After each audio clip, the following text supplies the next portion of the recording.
Bom dia, pessoal de casa. Bom dia, bom dia. Quem que tá em casa aí? Parece que tem Bom dia. na sala. Bom dia. Mas parece que tem mais gente online. Que matemática desgraçada é essa aqui? Uma matemática velha louca aqui. Tem mais gente na sala e mais gente online. Olha, esse doido, esse doido. Ó, é o seguinte, ó. Quando começou a aula, o diretor veio aqui, dispôs vocês, que é o seguinte, não pode tirar essa disposição. Ó. Por exemplo, você ali, ó. Você tá aglomerado aí, irmão. Ali também, você tá aglomerado. Como é que você tá aí? Entra na fila aí, ó. Não fica de lado, não. Entra aqui atrás dele aqui. Pula para outra aqui. Pra não ficar aglomerado. Ainda não pode aglomerar, tá? E outra, não tá ficando uma carteira de espaço, irmão. Olha, ó, você tá logo atrás dele. Cadê a carteira de espaço? Hã? Não, mas aqui tem lugar, ó. Aqui tem lugar. Aqui tem lugar na frente dela. Dá um espaço aí. Ali, ó. Entre os dois aqui tem espaço. Bem ali também, ó. Isso. Vai se virando aí. Vai ficando aglomerado, não. Já tá perdido, irmão? Tá aí, velho. Você se achou. Pode crer. Vamos lá, então? Pega a pochila. Ó o Machadão. Tô na área, irmão. Tô na área, Thales. Meu camarada.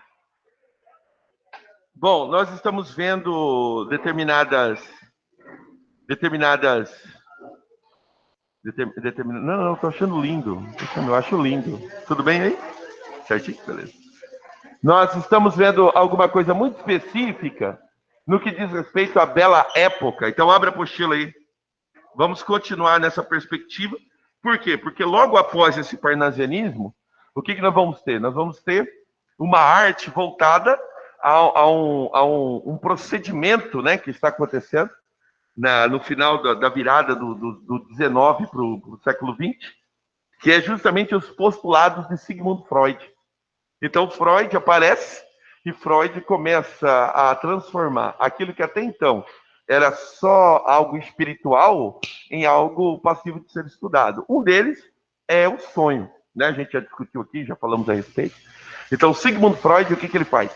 Ele começa um estudo sistemático do sono, do sonho e do sono também, né? Então, elementos que até então eles eram totalmente dados ao espiritual, o sonho durante toda a era antiga, né, cara? E a gente coloca aí, até depois de Cristo, o sonho era um elemento espiritual. Então as pessoas sonhavam e aquilo ali dava-se como revelação, né? Por exemplo, um precedente que a gente tem é na Bíblia, né? Na Bíblia um monte de gente sonhou, né, irmão? Né? A gente conversou um pouquinho a respeito disso, né? Um monte de gente sonhou, né?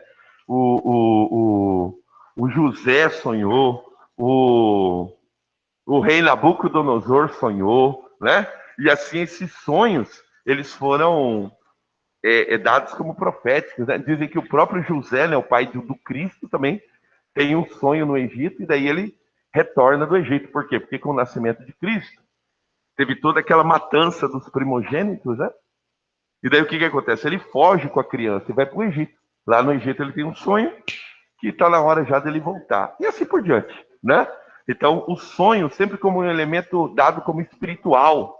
Aí agora vem Sigmund Freud e fala que o sonho é algo que pode ser estudado, é passível de ser estudado. Então começa tratamento a partir do sonho. Pois não. O do Nabucodonosor, não é? É louco, irmão, né? Isso mesmo, e aí é algo que aí o pessoal que estuda a parada diz que é algo profético, né? Que foram os reinos, né? Que daí vai surgindo isso, vai surgindo os reinos sucessivamente, até chegar aos nossos dias, que são os dedinhos de barro, né? Os 10 dedinhos de barro. E assim por diante. Vamos lá. Nós vimos todo o contexto histórico, toda a parada do símbolo, tá? E aí a gente vai começar a ver as características desse simbolismo. Então vamos lá? Abre comigo aí na página 100. Página 100 da apostila. Página 100. Página 100. Página 100 da apostila. Tá? Ficou Paquiqui. Eu digitei Paquiqui. Paquiqui 100. Minha água tá gelada pra catiça.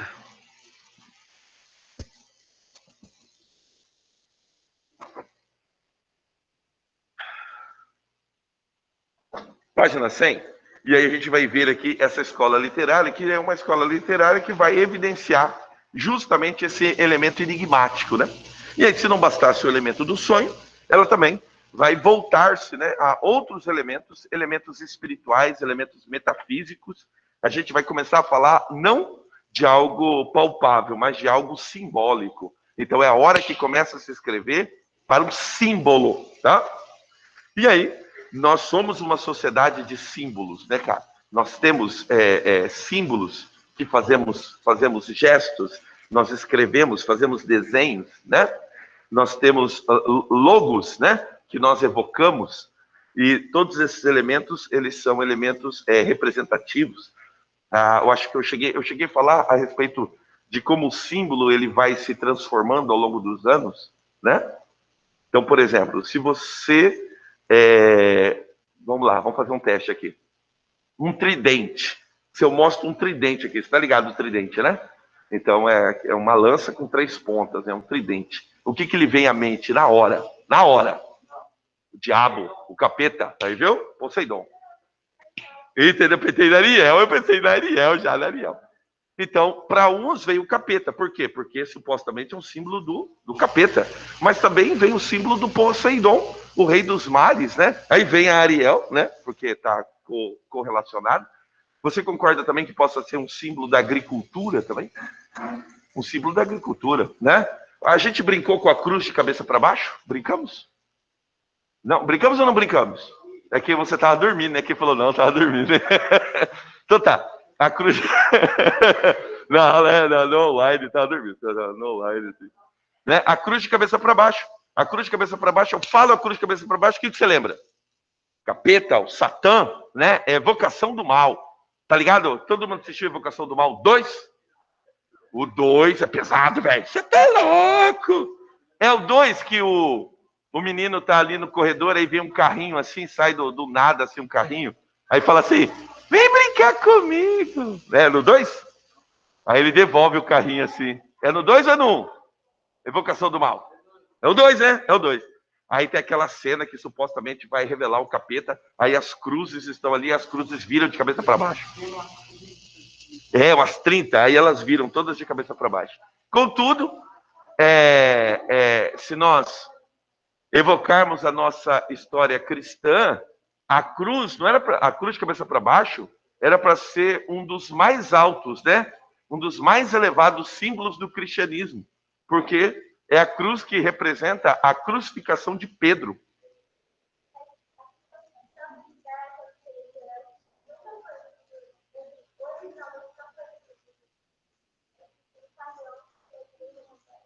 Olha que sensacional, né? Então, a cruz passa a ser o lugar onde o Cristo foi sacrificado. A partir daí, ela passa a ser um símbolo do Cristo, mas ela sempre foi um símbolo de martírio, né? Então, martírio, de martírio, por quê? Porque todo criminoso era crucificado. Sensacional, não é? O arco-íris. O arco-íris. O professor Jessé chega com uma camiseta aqui, uma camiseta com arco-íris. E aí? Hã? Gay. Com todas as palavras, assim, sem economizar, né? Não é um símbolo da diversidade, mas se você for parar para pensar, foi o símbolo de quando o mundo acabou em água, né? É um símbolo bíblico, né? Quando o mundo acabou em água, Noé foi lá, conversou com Deus, né? E falou assim, Deus, esse negócio aí de acabar o mundo não dá muito certo e tal. Aí Deus falou para ele, não, prometo para você que eu não vou mais acabar o mundo em água. E esse aqui vai ser o meu símbolo. Aí supostamente, vou mandar o coronavírus, né? Se a gente for parar para pensar, o coronavírus, necessariamente, ele matou menos que a gripe espanhola, né? Até porque ele não parou de matar ainda, né? Então não dá para fazer esse cálculo ainda. Mas a gripe espanhola matou um monte de gente. A peste negra, a peste negra a gente está falando do quê? A gente está falando de 2/3 da Europa. Confere? Eu começo a pensar, 2/3 aqui no Brasil, nós somos 210 milhões. O que é 2/3? Vai, faz o cálculo rápido aí. Cara, uns 140 milhões, não é? Uns 140 milhões, irmão. Então, assim, se você for parar para pensar, né, em proporção, mas proporcionalmente, né? Mas beleza. Então, o que que acontece?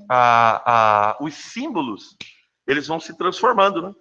Eles vão se transformando. E nós somos uma sociedade de símbolos, né?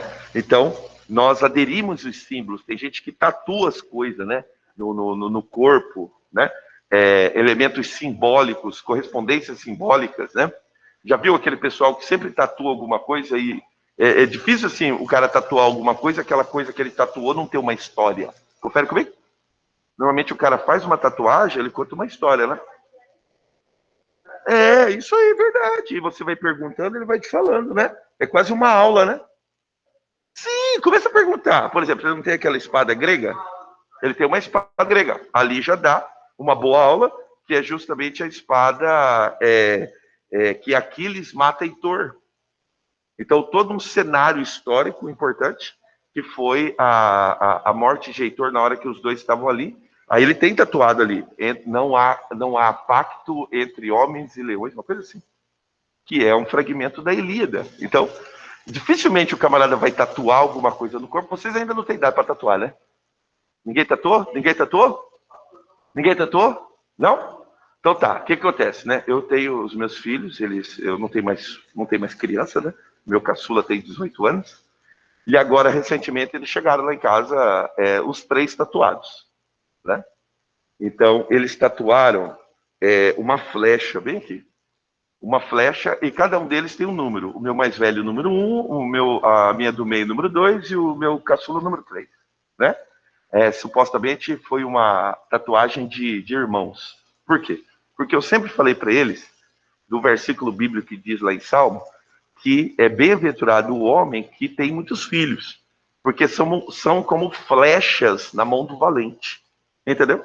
Então, quer dizer, eu sempre expliquei para eles qual que é a minha função de pai. A minha função de pai é preparar vocês para o mundo. Vocês são minha flecha. Então, o que que é a flecha na mão do valente? Eu estou aqui, a guerra está ali, a flecha ela vai mais longe. Então, eu lanço a flecha para que a flecha vá mais longe.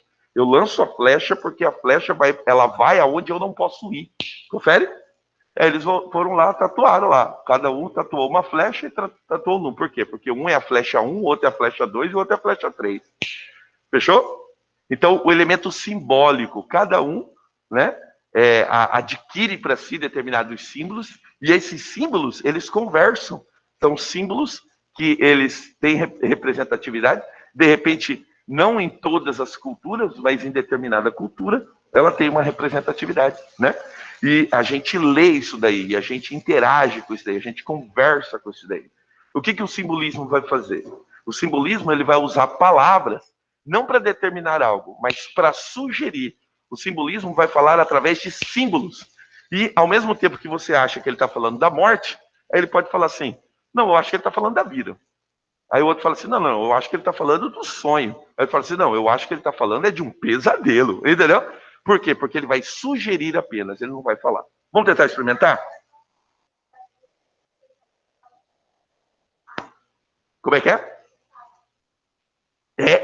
Isso mesmo, que daí a gente tem várias possibilidades de interpretar, né? Vamos começar? Começa aí na página 100 comigo aí, por gentileza. Características. Inimiga do ensinamento, da declamação, da falsa sensibilidade, da descrição objetiva, a poesia simbolista procura vestir ideia de uma forma sensível. Quem falou isso aí foi Jean Moraes, Manifesto Simbolista. Aí eu vou ter aqui algumas afirmativas. Me acompanhem? O simbolismo pode ser definido como uma estética literária desvinculada de um fim social. Então, ela não tem aquela finalidade, né, que o realismo propôs, que é uma denúncia contra a burguesia, o comportamento do burguês, as hipocrisias do casamento, né? O casamento como instituição celebrada pelo catolicismo durante muito tempo. Chega no realismo, o que ele faz? Ele desvenda determinadas hipocrisias. E a gente se gastou aqui na história do primo Basílio, né? Na hora que a gente revela, né, o sentimento da menina Luísa. A Luísa, o que ela quer ter? Ela está casada, está muito bem casada, mas ela acha que falta alguma coisa para ela. O que falta para ela? A experiência de um grande amor, de tudo aquilo que ela leu, tal, de tudo aquilo que ela, né, já estudou quando ela era mais jovem, ela fala assim, eu quero viver também uma grande história de amor. Só que daí ela se envolve com o primo e dá a desgraça que dá, né? Por quê? Porque a Luísa também aprende que tudo aquilo que a gente faz, a gente paga, a gente colhe, né? O fruto daquilo que a gente produz. Essa era a ideia do realismo. Ideia essa que durante o simbolismo ela se esgota. Eu não tenho intenção de criticar ninguém, eu não tenho intenção de revelar nada. Eu simplesmente vou fazer o quê? Eu vou desvincular-me de qualquer finalidade social. Continue. A preocupação do poeta centra-se em manifestar suas sensações. Por meio do quê? Por meio de símbolos. Acompanhe a leitura aí. Não havendo um compromisso utilitário em sua poesia. Entenda-se compromisso utilitário como engajamento. Tudo bem com essa palavra? Engajamento? A poesia romântica de terceira fase era uma poesia engajada. Por que ela era uma poesia engajada? Porque ela pregava a abolição da escravatura. Ela pregava a proclamação da República do Brasil. Então você tem um fim social, você tem um engajamento. A poesia simbolista ela não é engajada, tá? Muito bem. O que se evidencia é a arte pela arte, assim como no parnasianismo, mas com a seguinte diferença. Olha a diferença. Enquanto os parnasianos buscavam a perfeição da forma, os simbolistas buscavam a essência das coisas. Qual que é a essência do sonho? Qual que é a essência da morte? Eu vou falar outra palavra aqui, né? Para vocês pode parecer ainda sem algum sentido, né? Mas que ao longo dos anos você vai procurar entender essa palavra. Ela se chama orgasmo. Entendeu? Então o simbolismo ele vai falar a respeito disso. Ele vai falar daquele momento em que você vai se aproximar. É o mais próximo que a gente vai chegar da morte. Então, o orgasmo é aquele momento que mais próximo na sua vida você vai se aproximar da morte. Entendeu? Como é que é? Eu diria que é mais próximo que entrar em coma, sabe por quê? Porque o coma é inconsciente. E o orgasmo é consciente. Entende? Então, vai ser o mais próximo que um ser humano, vai ser o mais próximo que a gente vai chegar de estar morto, né? Aí depois, mais tarde, aí você me fala como é que foi, beleza? Então tá bom, então. Diz ali, o que se evidencia é a arte pela arte, assim como no parnasianismo, tá? Só que tem uma pequena diferença. Ele vai buscar a essência das coisas. Então vamos lá? Subjetividade profunda. O escritor simbolista mergulha no seu subconsciente e no seu inconsciente para desenvolver suas impressões e expressar sua visão de mundo. Esse subjetivismo não é o mesmo que encontramos no romantismo, voltado à vida interior, mais superficial, expressada com sentimentalismo. A subjetividade na poesia simbolista é muito mais profunda, revela um mundo de ilogicidade e de delírio, tá? É por isso que os simbolistas também vão escrever a respeito daquele ponto do torpor. O ponto do torpor é a hora que eles se drogavam, né? E aí eles escreviam a partir daquele ponto. Qual que vai ser a droga comum naquele tempo? A droga comum naquele tempo vai ser uma bebida chamada absinto. Eu já falei do absinto aqui? Já falei, né, velho? Que os caras lá no Ponta Porã, os caras fazem degustação, irmão. Aí meu moleque olhou, vamos experimentar? Que vamos experimentar, pai? Você tá doido, ainda quero voltar para casa ainda, né? Aqui no Brasil é proibido a venda, é proibida, né? A venda do absinto, né? Aí o camarada o quê? Naquele tempo já tinha, o cara já experimentava a cannabis, você tá ligado? Aí o cara escrevia a partir do efeito da cannabis. É isso mesmo. Aí eu não me lembro se também é um efeito da cocaína, mas eu já tinha também drogas, né? Que favoreciam o quê? Né? A droga que favorecia o sono, favorecia um determinado torpor. Aí os camaradas escreviam a partir daquilo ali, daquele estado, né? Dizem que o pior vício, irmão, é o tal do vício do remédio. Você já ouviu falar já? Então, o pior vício, irmão, não é a cachaça, não é a maconha, não é a cocaína. O pior vício é o vício do remédio. Tá ligado? É difícil falar a respeito disso, cara. Por quê? Porque, de repente, a mamãe vai ao médico, aí o médico receita um sublingual, né, para ela dormir. Não é? Não, eu vou receitar um para você dormir e tal. E aí aquele que é 1 passa a ser 2, aquele que era 2 passa a ser 3. Você tá ligado? E daí o remédio se torna um vício, irmão. Cara, é louco, irmão. É um negócio doido. Então vamos lá. Subjetividade profunda, né? Esse subjetivismo não é... Ah, tá, já li esse. Não é o do romântico. Tá, ele fala a respeito do delírio. Aí vamos falar um fragmento aqui. Antífona. Antífona era o nome que se dava... Deixa eu ver aqui. Isso mesmo. Era o nome que se dava quando você tem um inário, e o primeiro hino do inário, ele era chamado de antífona, né? Se você frequenta a igreja batista, quem frequenta a igreja batista? Cantor cristão, primeiro hino, antífona, entendeu? Então, o nome do poema, ele já é sugestivo no sentido que o livro do nosso poeta, ele vai ser o quê? Ligado à música. Então, a primeira música, antífona, tá bom? Diz lá, indefiníveis músicas supremas. E aí, irmão? Quais são as músicas supremas? Indefiníveis músicas supremas, que é aquele momento que você está com alegria, aquele momento que você está numa felicidade desgraçada, né? Aí você entra em casa, lá, lá, lá, lá, lá, lá, lá, lá, lá, lá, lá, lá, feliz da vida. Por quê? Porque o crush deu um oi, o crush se manifestou, né? O crush finalmente, né? Ele faz um movimento, né? É legal quando o crush faz um movimento, né? O crush vai lá e fala assim, oi, tudo bem? Fala, Aí chega em casa, lá, lá, lá, lá, lá. O que foi, filha? Nada, mãe, nada. Não é? Indefiníveis músicas supremas. Então, são aquelas músicas que são indefiníveis. Ela necessariamente lembra uma música, é só você estar feliz. Você tá com vontade de cantar. Harmoniosas de cor e de perfume. Ferrou. Então, agora a gente vai ter a evocação do quê? Lembra sempre. Eu vou apagar aqui, para eu poder escrever em algum lugar aqui. Vou apagar aqui, ó. E aí eu vou escrever. Olha o que eu vou escrever, que você tem que ter em mente a sinestesia. Fechou? Então, a sinestesia como figura linguagem padrão desse simbolismo. Então, como é que essa música suprema? Ela é de harmonias da cor e do perfume. Cara, como que uma música tem harmonia de cor? Então, é uma música de cor e é uma música de... Perfume, irmão. Aham. Então, o que ele está misturando aqui? Ele está misturando a audição, ele está misturando a visão, está misturando o olfato. Isso é sinestesia. É uma linguagem extremamente poética, onde ele vai envolver os órgãos do sentido. Vai virar uma mistura nos órgãos do sentido. Tudo bem até aí? Então, vamos lá. Indefiníveis músicas supremas, harmonias da cor e do perfume, horas do ocaso. E note que o ocaso, ele está com letra maiúscula. Pergunta, por que o ocaso está com letra maiúscula? Muito bem, excelente.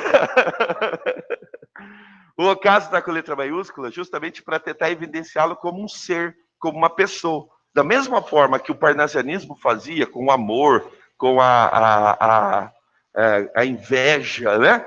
Que o colocava como um deus, aqui o ocaso está colocado como um deus também. Então, o ocaso como um sentido do quê? As coisas que a gente não está preparado, as coisas que a gente encontra e a gente não está ainda preparado para enfrentar. São as coisas do ocaso, né? Então, às vezes, é aquilo que desestabiliza. O que foi? Aquilo que desestabiliza o dia. O que pode desestabilizar o dia? Um acidente. Um acidente desestabiliza o dia. Então, você está ali, papai vai levar você para a escola, tal, no caminho para a escola, acidente. Bate o carro, alguém bate em você. Esse é o ocaso, ele desestabiliza o dia, tá? É igual quando a gente... você lembra, né? Que um final de semana tentaram assaltar aqui a escola. Não conseguiram entrar aqui na escola, não conseguiram. Mas vamos supor que ele tivesse conseguido. Quanto que é isso aqui? Quanto que na boca não custa isso aqui? Entendeu, irmão? Ô, irmão, isso aqui você põe num saco, já era. Passa em uma sala aqui, pega 3 dessa. Fechou? Então, hoje sim. Não, há alguns anos não faria sentido. Hoje faz muito sentido. Então, ele vai ali numa salinha daquela ali, vai ter uma câmera daquela pequenininha ali. A última que eu comprei, eu paguei 250 conto. Como é que é? Ah, o PC fica aí, uma tela, né? Só um terminal daquele, esse terminal de microfone sem fio, quanto que o cara não vai vender na boca? Entendeu? Há uns anos não fazia sentido, hoje faz muito sentido. Entendeu? Como é que é? Cara, tem uns 15 dias, não, tem quase um mês já, né? É, o Edilson colocou no grupo do WhatsApp. Aí o cara tentou forçar e chegou a polícia, ele saiu correndo, pá. Ele deixou a moto e deixou um celular também. Eu acho que até conseguiram pegar o cara. De moto, o cara colocou a moto aqui dentro. Aham, ele abriu, colocou a moto e foi forçar a porta. Na hora que ele força a porta, que ele consegue pegar, sobe na moto, ó, e vaza. Confere? Aí chegou a polícia, tal, e aí falou com ele e ele saiu fora. Aí a gente chega aqui para ter a nossa aula, a gente se depara com o quê? Com o ocaso. Qual foi o ocaso? Roubaram a câmera. Aí lascou. Como é que nós vamos fazer, né? E assim por diante. Horas do ocaso. Então vamos lá? Horas do ocaso, trêmulas extremas, requiem do sol, que dor da luz resume. Requiem. O poeta, ele vai evocar algumas palavras antigas para poder fazer determinadas rimas, tá? Então, por exemplo, uma rima, né, é possível para se fazer com a música. Então, hacking é quando ele fala a respeito de música, tá bom? Então, hacking é uma música. Tem no Netflix um filme chamado Hacking de um Sonho, Hacking de um... Conta a história de um casal, é uma história de droga, é uma história de uso de droga. Um casal está namorando, e aí eles começam a consumir cocaína, aí tem um amigo que começa a consumir maconha, a mãe começa a consumir remédio para dormir, né? E vira uma história de consumo de drogas. Eu acho que está lá no Netflix ainda, chamado, acho que esse é o nome do filme, Hacking de um Sonho. E cada um vai vivendo o seu sonho, cada um vai vivendo a sua música, o seu envolvimento com as drogas. A menina acaba na prostituição, o cara acaba numa outra cidade, corrido dos traficantes, e assim por diante. Hacking de um sonho. Áudio ficou muito baixo. Ah, é? Ih, velho. Já os meninos estão vindo aí. Você já foi. Alguém aciona o Pedro aqui? Aciona o Pedro aqui. Pedro. Não, vou chamar ele aqui, Pedro. A bateria do microfone está acabando. Bom, eu vou ter o Pedro aqui, já ele vai aparecer aí, tá bom? Ainda dá para me ouvir ou já morreu já o áudio? Ainda dá para me ouvir um pouquinho, né? Dá para me ouvir um pouquinho? Eu vou falando mais alto aqui. Dá para me ouvir ou não? Manu? Ainda, né? Milker? Pode crer. Então vamos lá. Mais um. Essa foi a subjetividade profunda. Vamos ler mais uma. Sugestão. O simbolismo, ele não vai afirmar nada, ele vai sugerir, tá?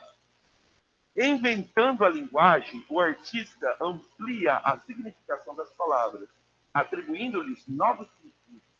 Não há poesia simbolista que passe uma mensagem diretamente. Vou repetir. Não há poesia simbolista que passe uma mensagem diretamente. Tá? Muito bem. Fica altamente subjetiva. Então você vai mergulhar aqui numa poesia que é praticamente um sonho, que é praticamente uma visita à morte, que é basicamente a visita a um culto, né? Então, de repente, eu não sei se você tem esse costume, você vai à igreja, mas às vezes na igreja a gente está submerso ali naquele momento, a gente se emociona, a gente chora, a gente fica constrangido, né? Com o sacrifício do Cristo, e a gente se emociona e dá vontade de chorar. Então a gente está no culto, a gente canta, a gente tem vontade de chorar, a gente mergulha naquele sentimento. Então a poesia vai ser isso. Ela vai ser uma imersão nesse sentimento. Esse sentimento que faz a gente chorar, às vezes de alegria, às vezes de tristeza, e assim por diante. Tá?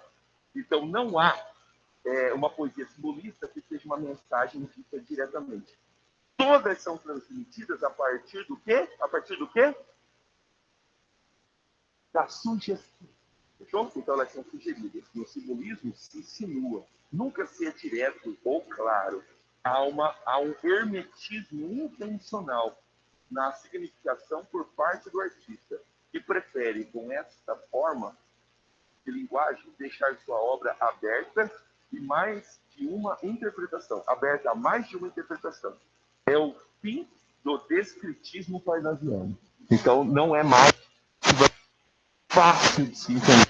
Vão ser coisas que você vai ter que mergulhar naquele sentimento, buscar aquele sentimento dentro de você, para você poder entender, tá bom? Vamos lá, outra característica, a musicalidade, tá? Os poetas simbolistas constroem poemas preocupados com a sonoridade e a musicalidade, atingidas por meio da aliteração, repetição de fonemas consonantais. Então, veja bem, essa musicalidade, ela vai ser feita como? O poeta escolhe uma determinado efeito. Escolhe a consoante S. As coisas começam a chiar. Ele escolhe a consoante V. As coisas começam a ter um som de vento, a um som de vozeria. Ele escolhe a consoante B. Pá, pá. Fechou? As coisas começam a ter um som de batida, tá? Modernamente, já numa perspectiva moderna,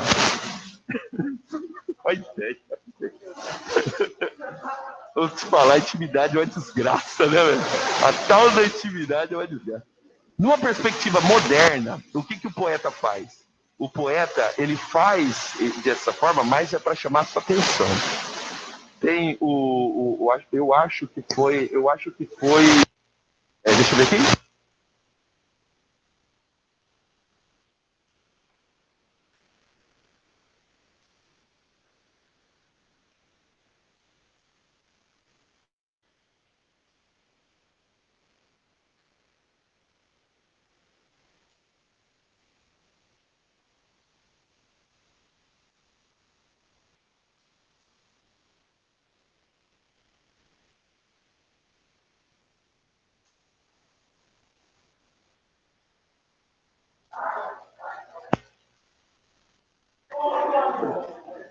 Valeu, Pedro.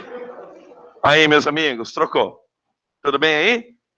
E agora? Estamos 100%? Agora sim. 100%, né? Tá, foi a bateria mesmo, foi pro pau. Vamos lá, continua aqui comigo aqui. Continua aqui comigo. Os poetas simbolistas constroem poemas... eu falava a respeito desse efeito, né? Então, eu acho que foi esqueci o nome fala um grupo de rap famoso aí. Racionais, foi esse mesmo. Os Racionais MC, eles gravaram uma música chamada Brasil com P.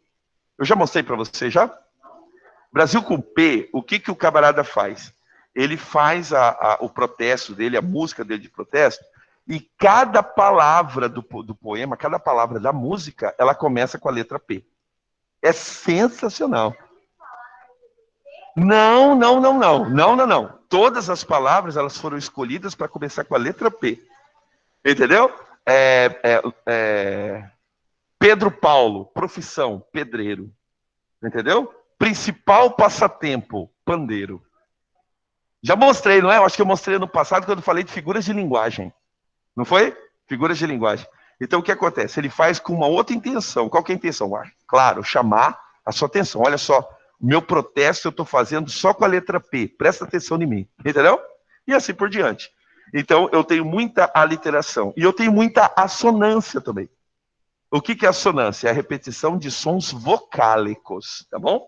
Então, vamos lá. Continua aqui. Repetição de sons consonantais. Visava, assim, atingir um maior grau de subjetividade e mistério. Dá uma olhada aqui. Violões que choram, Cruz e Souza.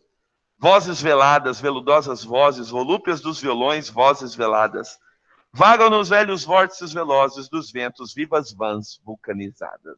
Então ele repete a letra V. A musicalidade serve para potencializar a sugestão da poesia. Paul Verlaine, poeta simbolista, afirma: de la musique avant toute chose. É isso mesmo? Falei certo? Música antes de qualquer coisa. Já falava Paul Verlaine. De la musique avant des choses. Tá bom, então. Música antes de qualquer coisa. Sublimação e correspondências. Vamos tentar? Há uma ânsia do simbolista por pureza espiritual. Ele busca a todo custo o mundo essencial das coisas, livre da materialidade. Então, o objetivo só é plenamente alcançado quando a alma se desvencilha do corpo, ou seja, quando a morte chega. Tá vendo? Então, o tema dele será a morte. Objetos de cor branca e a própria cor branca são usados como símbolos dessa espiritualidade tão ansiada. O simbolista também se utiliza do recurso da sinestesia, já falei, em seus poemas, estabelecendo correspondências entre diferentes sentidos, o olfato com o paladar, visão com a audição e etc., construindo correlações inusitadas, como que se pode ler neste texto. Então, vamos lá? Siderações. Então, eu tenho um espaço sideral. Então, são siderações, tá? Então, beleza, então. Para as estrelas de cristais gelados, as ânsias e os desejos vão subindo, galgando azuis e siderais noivados, de nuvens brancas a amplidão vestindo, né? Então, eu tenho aqui o branco, o gelado, todos eles juntos aqui, a cor e o sentimento de frio, né? Galgando, né? Eu falei gelando, é galgando. Mas tá bom, então. Simbolismo em Portugal, cara. Então, o simbolismo teve muita presença em Portugal. Vamos experimentar um pouquinho. Em Portugal, o simbolismo começa no ano de 1890, com a publicação da obra... como é que é o nome da obra aqui? O Aristos, de Eugênio de Castro. Um ano antes, já estavam em circulação revistas que apresentavam uma ideologia artística voltada ao simbolismo. O nome da revista, Boemia Nova e os Insubmissos. Nessa época, estava sendo exigido de Portugal, por parte da Inglaterra, que os lusitanos retirassem suas tropas da região situada entre Angola e Moçambique. Tá?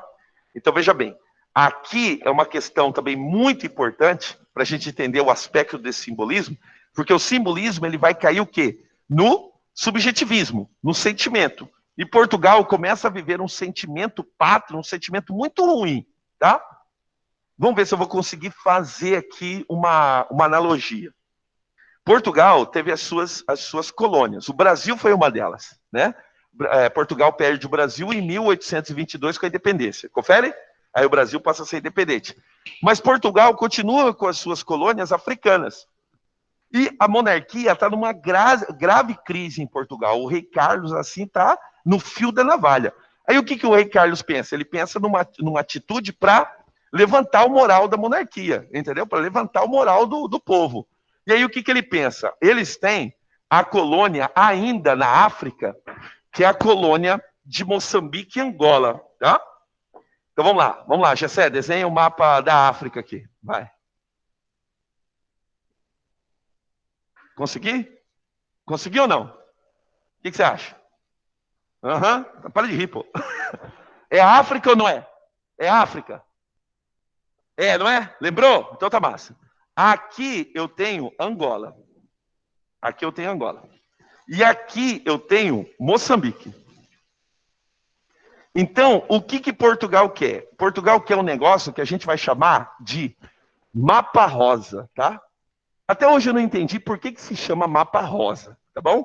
Mas qual que era a ideia de Portugal? Unir essas duas faixas de terra numa só.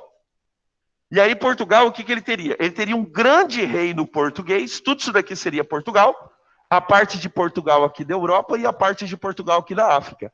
Ele abriria um corredor de terra que ligaria o Oceano Atlântico ao Oceano Índico. E o rei de Portugal está afim desse negócio aí. Só que tem um pequeno problema. A Inglaterra, ela quer montar uma linha de trem que vá da cidade do Cairo até a cidade do Cabo, no Cabo da Boa Esperança. Então, quer dizer que a Inglaterra frustra os planos do rei Carlos. Inclusive, não só não vai dar para ligar o oceano a um outro, como o rei Carlos é obrigado, por conta das suas dívidas com a Inglaterra, a entregar Angola e Moçambique para a Inglaterra.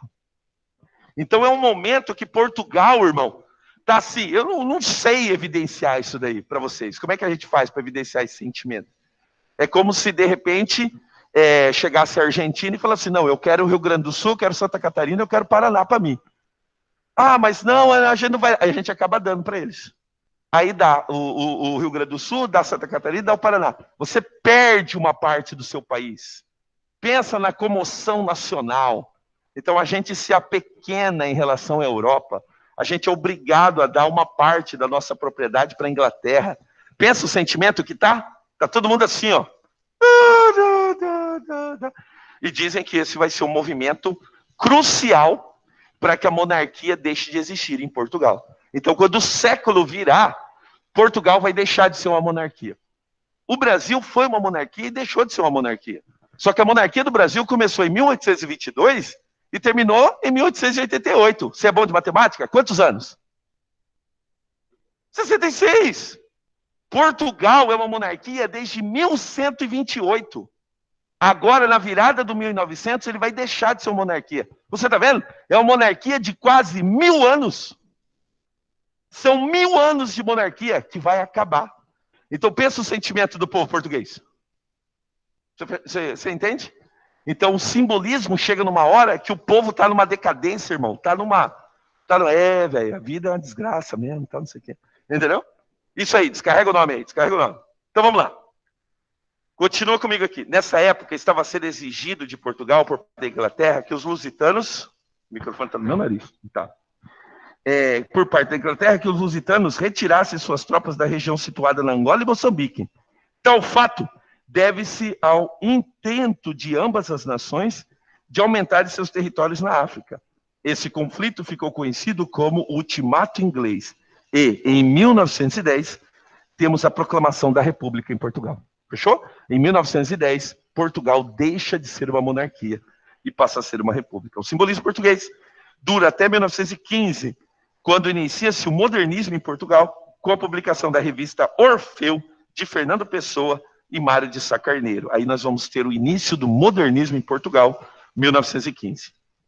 Autores e obras. Os principais escritores do simbolismo em Portugal são Antônio Nobre e Camilo Peçanha.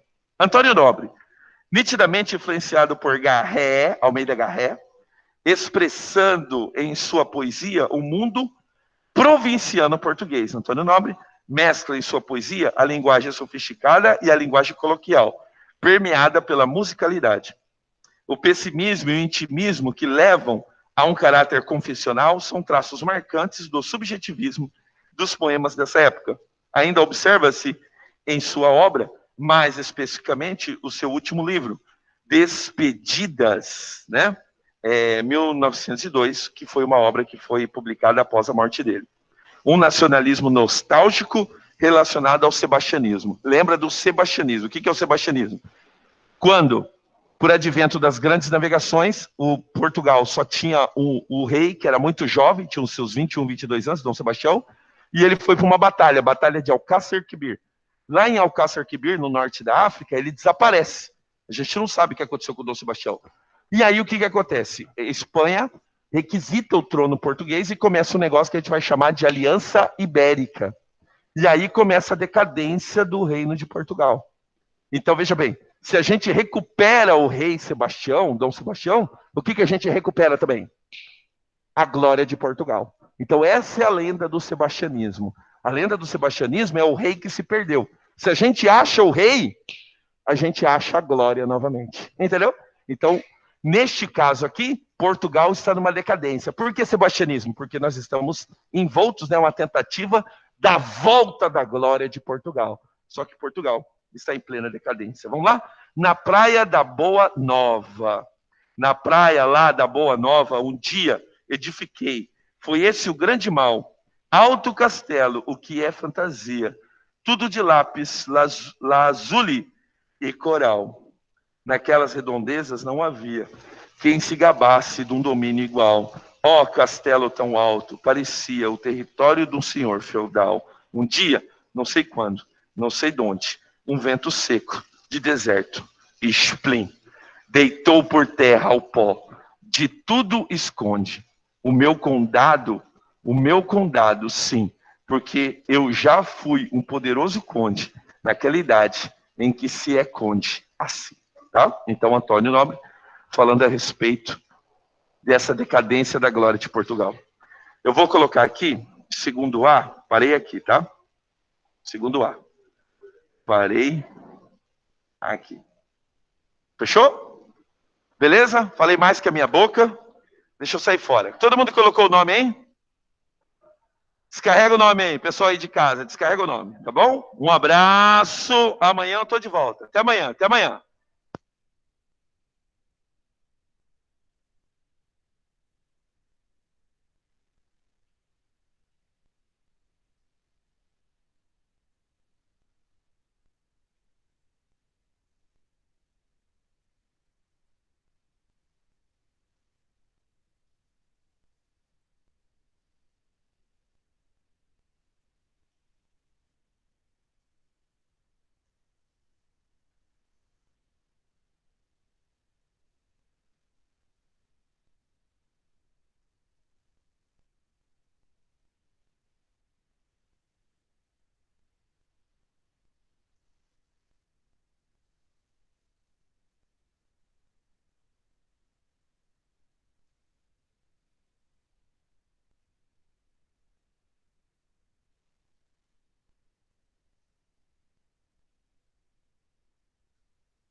Fala comigo, bebê. Organizem-se aí, galerinha. Hã? Tá um ventinho.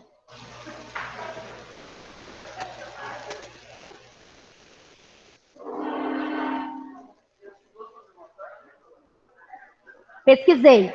8 mortos e 8 alunos mortos e um professor, 9 mortos.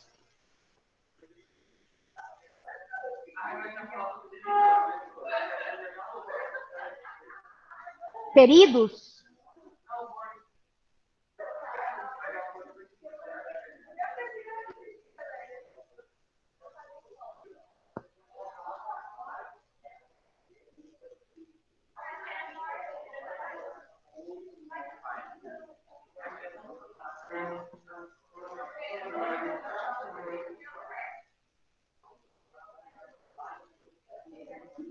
Quem está em casa está vendo a projeção?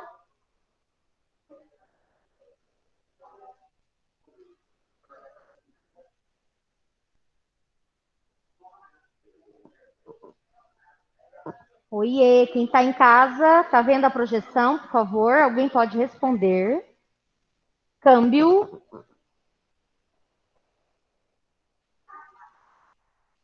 Sim, muito obrigada.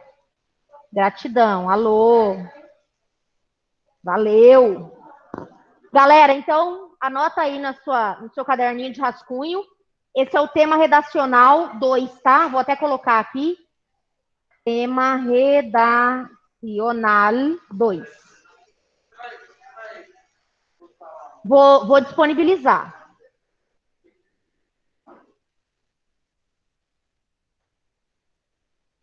Gente, o tema é o consumo de álcool entre os jovens brasileiros, tá? Quando eu falo de consumo aqui, eu penso sobretudo no aumento desse consumo, tá? Vou até mudar a cor aqui. E aqui, álcool, eu penso no destaque, né, para uma droga lícita, vendida, né, em qualquer lugar, com uma aquisição fácil no Brasil. Só que eu tenho um recorte, é entre os jovens. A faixa etária de destaque aqui são os jovens. É o lugar que você está da sala que está com frio. Mas quando a gente entra na sala, até falei para o Pedro, falei, a sala está abafada.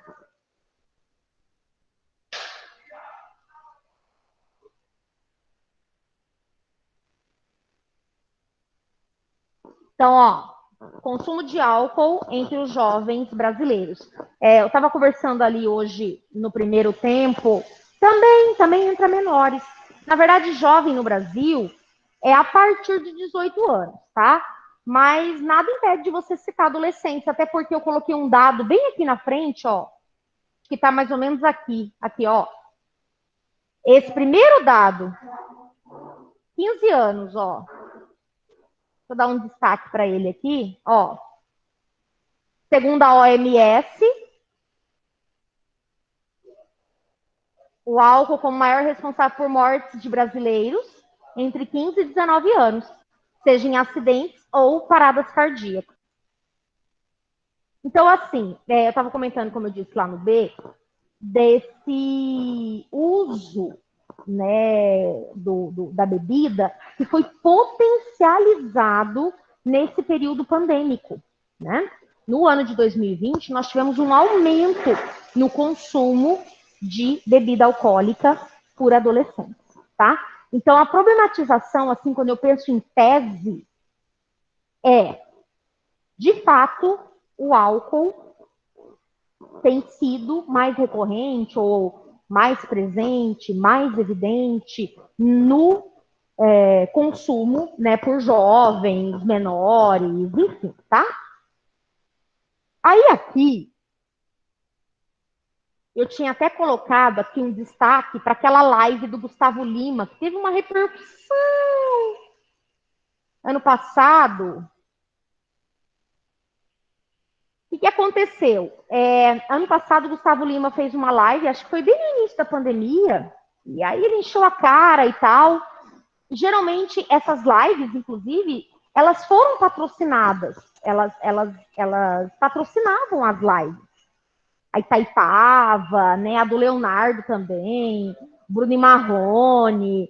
Então, eles encheram a cara.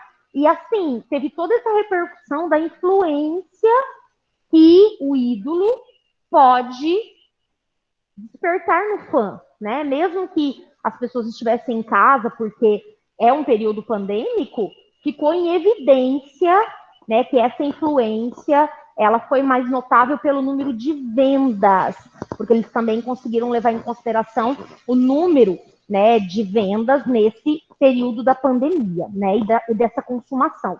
Lembrando assim, gente, que eu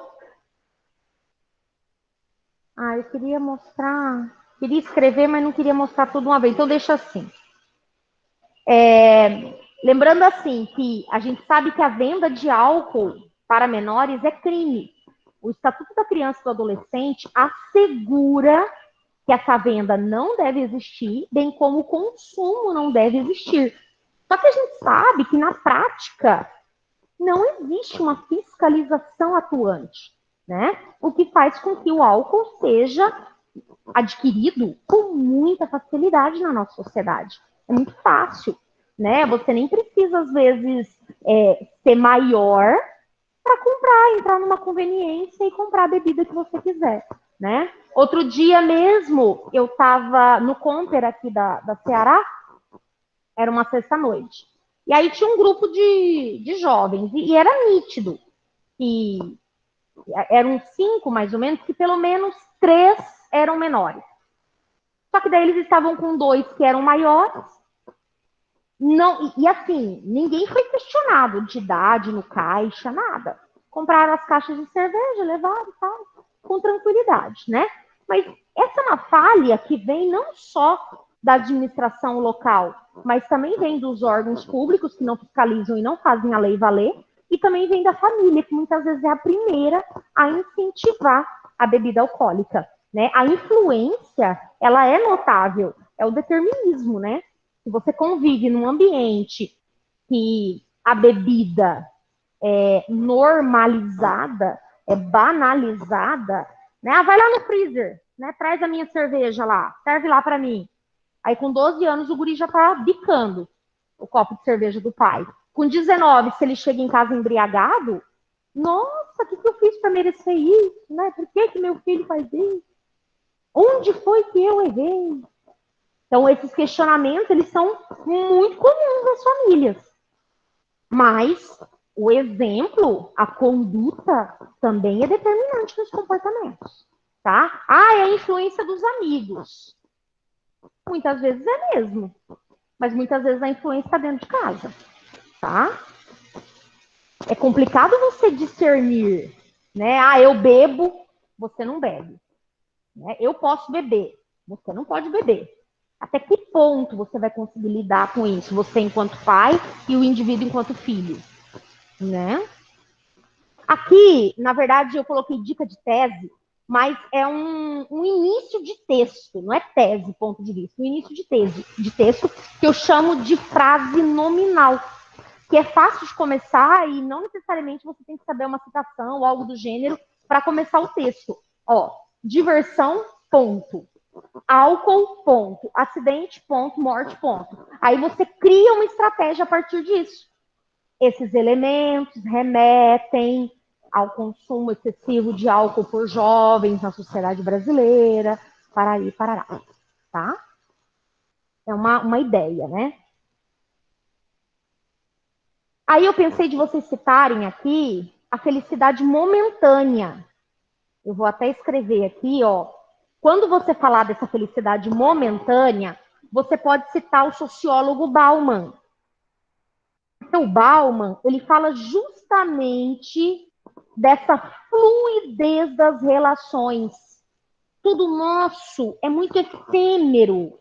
Vamos curtir o momento. Não interessa o que vai acontecer amanhã. Se eu vou ser viciado, se eu vou perder o emprego, se o meu rendimento na escola vai cair. Eu vou viver o agora. Tá? E o Bauman discute isso nas 3 obras que ele escreveu. Modernidade líquida, amor líquido e juventude líquida. Ele fala da liquidez nas relações. Por isso que eu estou usando essa palavra, fluidez.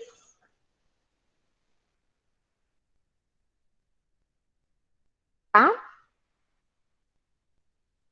Aí na sequência aqui, essa ideia de glamour, essa ideia de status que o álcool representa. A gente pode comparar muito o álcool com o cigarro. Na década de 60, na década de 70, o cigarro, ele era a materialização de status, de você ser uma pessoa mais madura, entendeu? O cigarro, ele representava essa adultização, entre aspas, porque essa palavra não existe, do indivíduo, entendeu? Então, hoje o álcool é isso. Para você fazer parte de um grupo, né, ou para você estar engajado no grupo, para mostrar que você não é mais o bebezinho da mamãe, você tem que beber, né? Você tem que beber. Estava até brincando ali na outra sala com os alunos que eu não consumo bebida alcoólica, né? E aí, quando eu saio com as meninas, as minhas amigas, todas elas bebem. E elas, nossa, eu super sofro bullying. Aí elas pegam o cardápio, chamam o garçom. Esse drink aqui, ó, Mickey não sei o quê, é pra Lohane. Esse Frozen não sei o quê. Zoando com os drinks sem álcool, né? Eu nem ligo. Eu nem ligo. Falo, gente, pode beber, né? Depois eu te arrasto, te levo pra casa. Faz o que você quiser da sua vida. É uma concepção minha. A amizade continua, né? Normal, continuo saindo com ela e tal, mas é uma decisão minha. Eu não preciso daquilo para me divertir. Não me faz falta. Nenhum preconceito, mas não me faz falta. É a minha postura, né? Mas elas, né? Eu lido bem com isso. Elas tiram sarro, brincam, falam, ó, o drink Frozen custa R$16, quem vai pagar? R$16, pra pro que não bebe. Eu faço assim, eu levo na esportiva, entendeu? Não fico estressada, não. E nem vou começar a beber porque elas brincam. Não deu certo, porque já tem 6 anos, continuo sem beber. Então, glamour e status. Aí, aqui que eu pensei de vocês falarem, ó, fuga e escapismo, o álcool, ele é, na nossa sociedade, usado não só para comemorações, eu estou muito feliz, aconteceu uma coisa muito boa na minha vida, eu vou encher a cara hoje, comemorar e tal. Mas principalmente quando as pessoas estão na bad, quando elas estão muito tristes. Então elas enchem a cara. Relacionamento, questão econômica, então elas bebem para esquecer. É um escape, é uma fuga. Por isso que eu pensei de vocês citarem a segunda geração romântica, mal do século, tá? Se você for falar disso no seu texto, é claro. Tô com dor de cabeça? Geração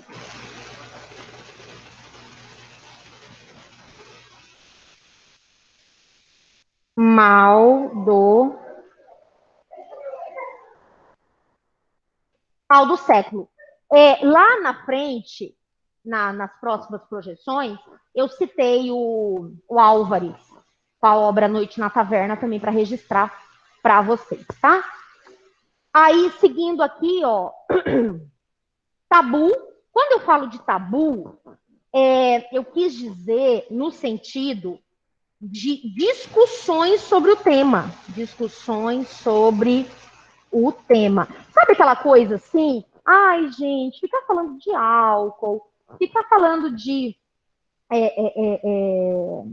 sexo, drogas, é um assunto tão chato, que a escola não quer mais falar, que a família evita falar, entendeu? É meio que aquela coisa fica implícita. Todo mundo sabe, isso não precisa ser dito.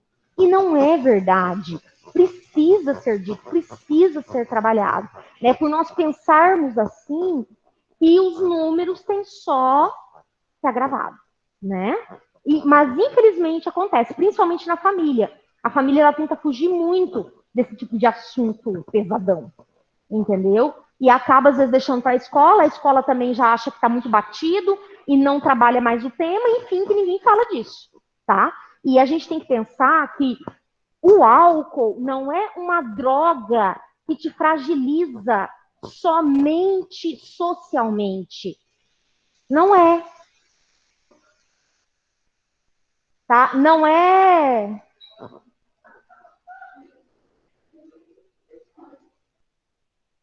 Isso mesmo, Samuel. Né? aí, mas se a família, o Samuel, se a família e a escola, a gente está rindo de você porque realmente você usou palavras ríspidas, né? Pouco adequadas para o ambiente educativo, digamos assim. Mas assim, se você, eu que sou professora, não falar o que é melhor para você, não discutir com você, não esclarecer, se a família não esclarecer, onde que você vai aprender? Lugar melhor não vai ser. Porque não existe quem te ama mais que mamãe, papai, ou vovó, ou titia, quem te cria. E a escola, não existem pessoas mais preparadas e com bom senso para te orientar do que esse ambiente. Então, por isso que tem que ser aqui, ou tem que ser em casa. Né? Você tem razão. As palavras não foram legais, mas você tem toda a razão. Ah, Samuel, a gente já estava falando disso na aula passada, lembra? Você não estava lá no B? Isso, a gente já estava falando disso, Samuel. Foi inspirado em você que eu trouxe o tema. A gente começou a falar disso. Juntou um monte de coisa. Juntou a chacina lá de Saudades, a questão do bullying, e aí caiu na influência da mídia, caiu no álcool, caiu nas drogas, e aí virou um... A gente começou a falar de tudo isso lá na sala. Mas, enfim, então tem que debater o tema, tem que falar do assunto. Como eu disse, não é só uma ordem social. Ah, lá veio o bebum. Chegou o cachaceiro. Isso socialmente é horrível. Chegou o pé de cana. Socialmente isso é horrível.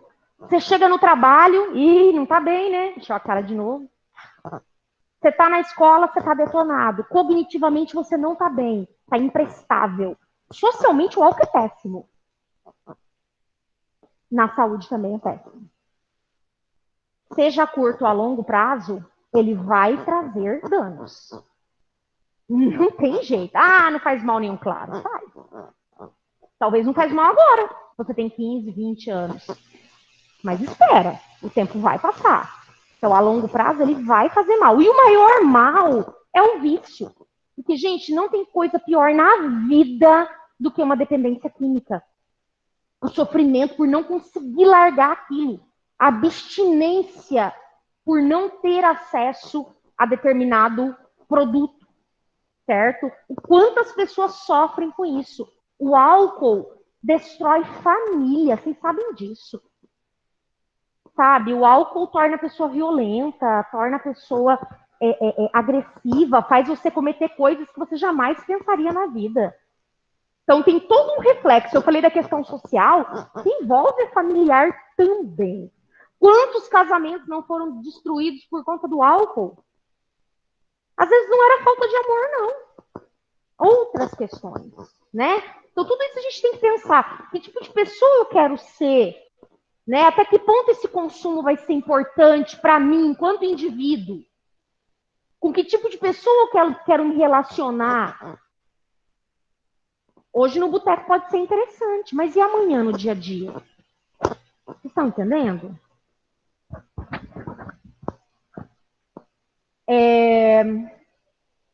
Vocês param de colocar esses negócios abreviados no chat, você não entender nada. O que significa AW? Ah, assim, fofinho? Ah, tá.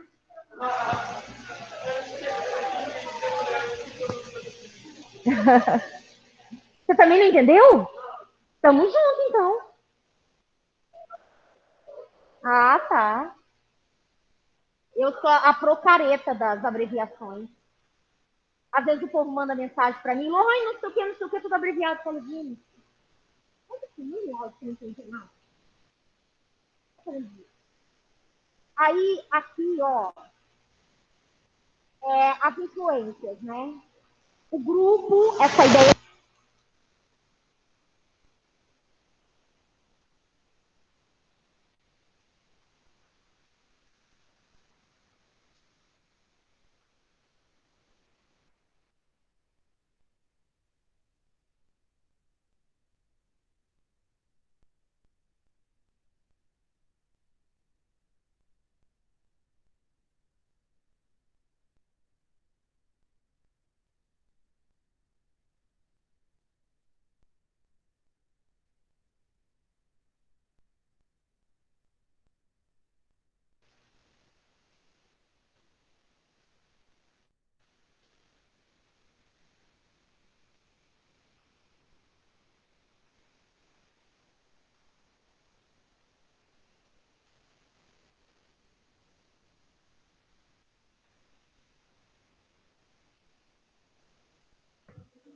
Professora, seu microfone não tá pegando.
Estão me ouvindo? Sim. Legal, legal. Voltamos aqui. Aqui, ó, é segundo ano, segundo.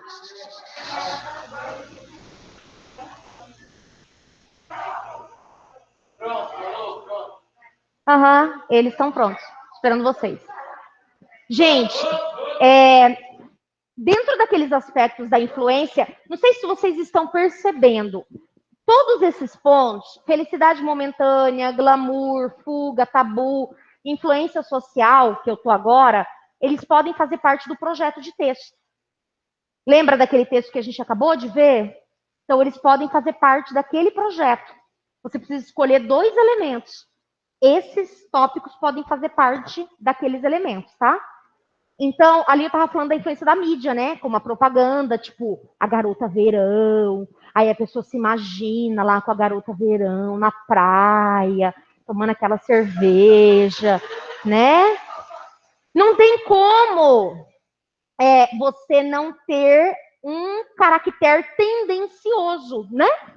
E aí eu também disse das novelas, pensando num grande público de audiência, não adianta eu querer falar de filme e série, porque não contempla toda a sociedade. Não é todo mundo que tem canal fechado, não é todo mundo que paga aplicativos que oferecem esse tipo de programação. Então eu tenho que colocar novela. Na novela, tá festejando, tá com a tacinha lá de champanhe. Tá na bed, tá no boteco, né? Então, novela. Influencia sim, né? E aí, pensando numa discussão mais voltada para questões legais, eu tenho a lei de intolerância zero, né? Que é a lei seca, que está voltada aí à questão do trânsito, que é uma lei extremamente banalizada na sociedade, tá?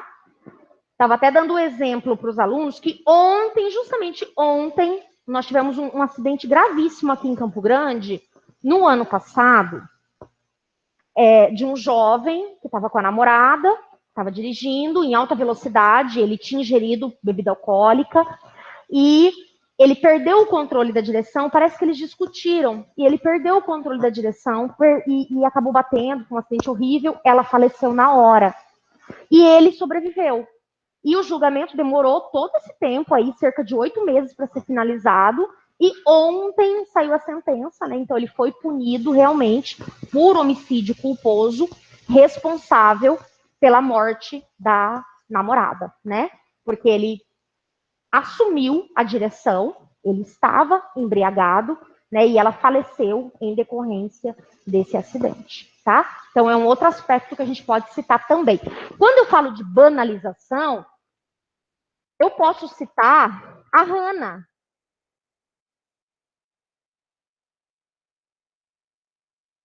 Ela fala da banalidade do mal, lembra? A socióloga. Que tudo, ela fala assim, que na sociedade tudo é normalizado. Beber até cair, normal. Né? Fumar até ter um câncer de pulmão, normal. Né? Tudo é muito normalizado. Bater em mulher, normal. Sabe, é uma banalização. As pessoas, elas se... Vou dar um exemplo mais próximo. Eu acho que agora talvez vocês vão conseguir perceber o que é isso. Lembra a primeira vez, lá em março, que saíram os números do Covid, assim, 800 mortes hoje. Aí a gente ficou assim, atônito na frente da TV. Cara, 800 pessoas morreram. Esses dias estava morrendo 4.000. O que você fazia? Ah, de novo morrendo gente? Porque toda hora tá falando. Banalizou. Quando falaram a primeira vez, você falou, caraca, 800, é muita gente. É como se tivesse caído 2 aeronaves, 3 aeronaves, né, de uma vez só. Mas não. Hoje, 4.000, 2.000 morrem e a vida segue. É muito louco tudo isso, né? Isso é uma banalização. É essa teoria que ela discute. Ela é incrível. Vale a pena conhecê-la um pouco mais. A teoria se chama banalidade do mal.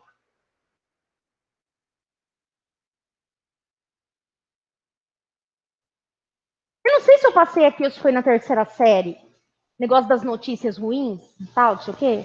Não foi aqui, né? Tá. Mas eu vou citar. Eu estava comentando com eles daquela imagem do garotinho sírio, vítima de migração, que foi encontrado morto na beira da praia. Lembra daquela imagem? 2015, por aí. Faz tempo já. A imagem, um garotinho, camisetinha vermelha, shortinho azul, bem na beira da praia, da Turquia. Aquela imagem rodou o mundo. Né? E quantas outras imagens, depois daquela, de morte, de tristeza, nós não vimos. Né? Então, assim, essas imagens que vão sendo acometidas e que vão sendo banalizadas, vão sendo esquecidas, né? Seguimos aí. Consequências, ó. Coloquei algumas coisas aqui. Atitudes irresponsáveis, eu coloquei danos sociais e danos cerebrais, pensando assim na questão dia a dia, né? E na questão saúde, quando eu falo cerebral, saúde. Atitudes irresponsáveis, sexo inseguro, boa parte dos dados, de tudo que eu li sobre infecções sexualmente transmissíveis, tem o álcool relacionado. Incrível. Aconteceu sexo, não usou camisinha, teve a DST. Não é DST mais, é IST. Não pode mais usar o termo doença, é infecção. Mudou a Organização Mundial da Saúde, mudou o termo. É a mesma coisa, mas só o termo mesmo que foi mudado. IST, né? Pois é, deveria, mas... Aí é violência sexual, né? A gente pensa de abuso, estupro, dirigir alcoolizado, que é o caso que a gente acabou de citar, envolvimento em brigas, suicídio e a própria dependência, né? Que é o nosso maior medo, que é o vício. Vou colocar aqui violência sexual, abuso, vou citar o assédio. Aí aqui, danos cerebrais, doenças, né, no geral, mas destacar que afeta a nossa capacidade cognitiva. Depois de um porre, no outro dia você não tá legal. Afeta o seu desempenho acadêmico e o seu desempenho no trabalho, que é o laboral. E afeta o relacionamento com as demais pessoas. É o que eu disse. Você passa a ser rotulado, né? Chegou o bebum, né? Chegou o alterado. Você passa a ser rotulado. E isso afeta o relacionamento. Um dia você é o top, né? Tá lá no grupo e tal. No outro dia você passa a ser taxado como cachaceiro. Não. Já conheci. Quanto mais jovem, mais... A gente vai ficando velho, o número de convivência social vai diminuindo também. Depressão alcoólica? Não.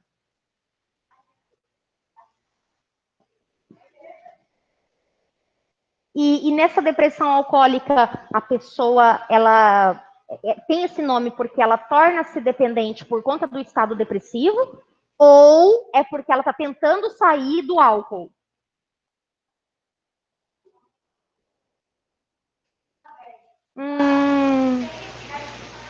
A bebida é o gatilho. Ah, entendi. Legal, claro, super se encaixa. Sim, dá para usar.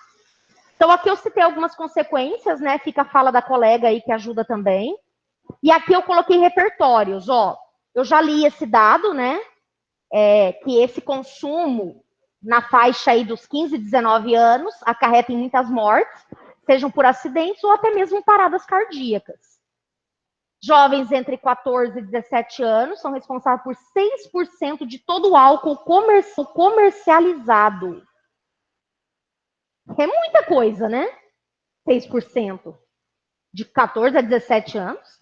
80% dos alcoólatras deram o primeiro gole antes dos 18 anos. Então, eram menores. Pesquisa do Ministério da Saúde. Pesquisas apontam que 18,9% da população brasileira exagera na bebida. Aqui já é população, né? Esse é um tema que tem muita estatística, muita.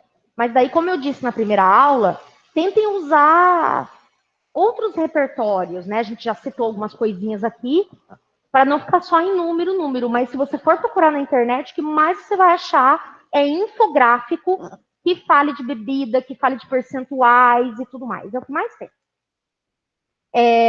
O álcool causa 4% das mortes no mundo. O número é maior que o registrado pela AIDS, tuberculose e até mesmo violência. 80% dos adolescentes brasileiros já beberam alguma vez na vida. 22% dos universitários estão sob risco de desenvolver dependência de álcool, dos universitários. Essa fase da academia, da universidade, ela é realmente bastante conflituosa, entendeu? Em que o índice de envolvimento com bebida e com outras drogas é bastante ampliado. Até esse contato, né? As universidades, elas são, assim, um espaço onde isso rola com muita facilidade. E aí a gente pode destacar, depois do álcool, nessa sequência, a maconha, porque ela é barata, de fácil comercialização. Pode falar.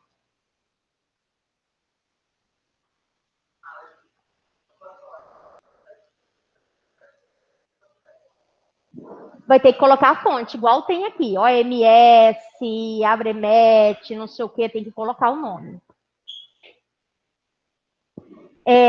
O consumo de álcool cresce significativamente a partir dos 16 anos, principalmente entre os meninos. E aí tem uma citação do Gandhi, o futuro dependerá dos atos perpetrados no presente, que dá para usar bem essa ideia, né? Você vai colher aquilo que você plantar agora, as atitudes que você tiver agora, alguma coisa nesse aspecto. Tá tudo zoado isso aqui.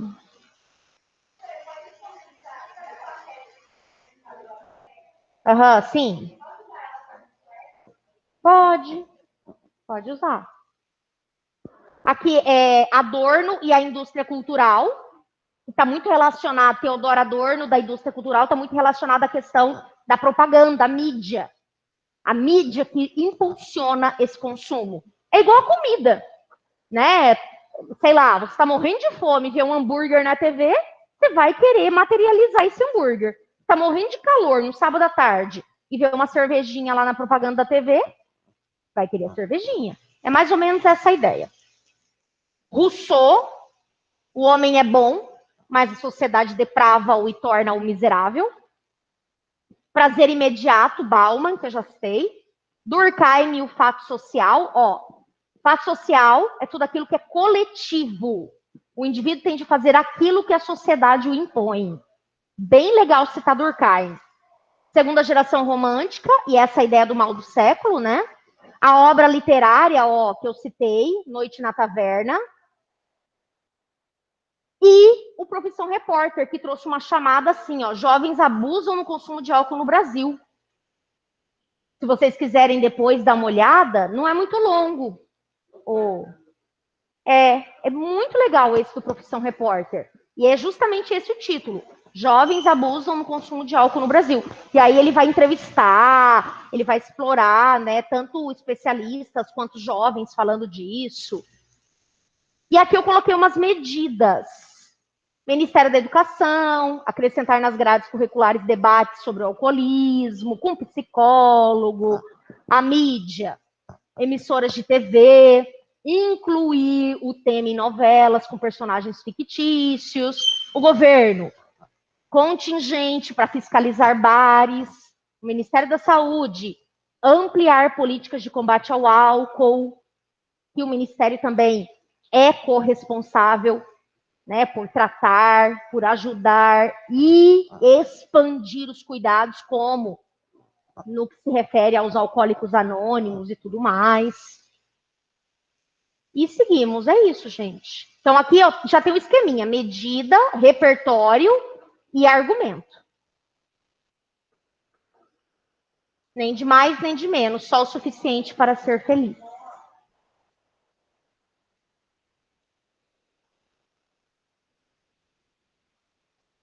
Tudo bem? Querem falar alguma coisa, perguntar alguma coisa, tirar alguma dúvida? Quem está em casa, quer perguntar alguma coisa?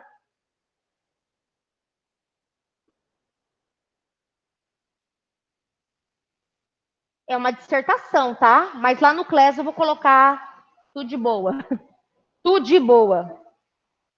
Eu vou colocar certinho, tá? Lá no CLES, que é uma dissertação, número de linhas, tudo certinho, certinho.